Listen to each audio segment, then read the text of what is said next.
Welcome back नाज़रीन, तव्हांखे update कंदा हलूं। अहम ख़बर है त कराची जे तक NA 249 ते नंढी चूंड लाइ पोलिंग जो अमल जारी आहे। बिल्कुलु नाज़रीन, अहम ख़बर अवां ताईं पहुचायूं पिया। वोटिंग जो अमल बिना कंहिं वफ़क़े जे शाम 5 वॻे ताईं जारी रहंदो। अव्हांखे ॿुधाईंदा रहूं त PP, PTI, नून लीग, PSP ऐं मुतहिदा पाकिस्तान समेत 3 उम्मीदवार मैदान ते लथल आहिनि। PSP चेयरमैन मुस्तफ़ा कमाल, नून लीग जे मुफ्ता इस्माइल, MQM जे हाफ़िज़ मोहम्मद मुरसलीन विच में चोटीअ जे मुक़ाबले जो इम्कान आहे। आगाह कयो अव्हांखे त कराची जे तक NA 249 ते नंढी चूंड लाइ पोलिंग जो अमल जारी आहे।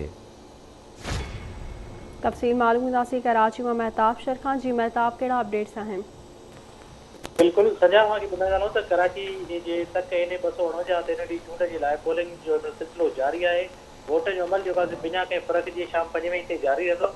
PP, PTI, नून लीग ऐं PSP ऐं मुतहिदा पाकिस्तान समेत 3 उम्मीदवार जेके मैदान ते लथल आहिनि। PSP चेयरमैन मुस्तफ़ा कमाल, नून लीग जे मुफ्ता इस्माइल ऐं MQM जे हाफ़िज़ मोहम्मद मुरसलीन विच में चोटी जो मुक़ाबिलो आहे। 276 पोलिंग स्टेशन क़ाइमु आहिनि ऐं तव्हांखे ॿुधाईंदो त 184 जेके पोलिंग स्टेशन इंतिहाई असास प्रिंट सिक्योरिटी इदारे तरफ़ां ॿुधायो वियो आहे त जेके सिक्योरिटी अमलदार जेके अञा वधीक कुझु तलब बि कया विया आहिनि, जिन खे गश्त कई पियूं, जिन पोलिंग ते असास कयो वियो आहे। उन जॻह ते पुलिस ऐं रेंजर्स जूं गॾु कार्रवायूं हलनि पियूं ऐं तव्हांखे ॿुधाईंदो SOPs ते अमल कंदे हुए त जेके वोटर्स आहिनि उहे अंदरि जेके मास्क तव्हां अंदरि न पिया छॾनि पिया।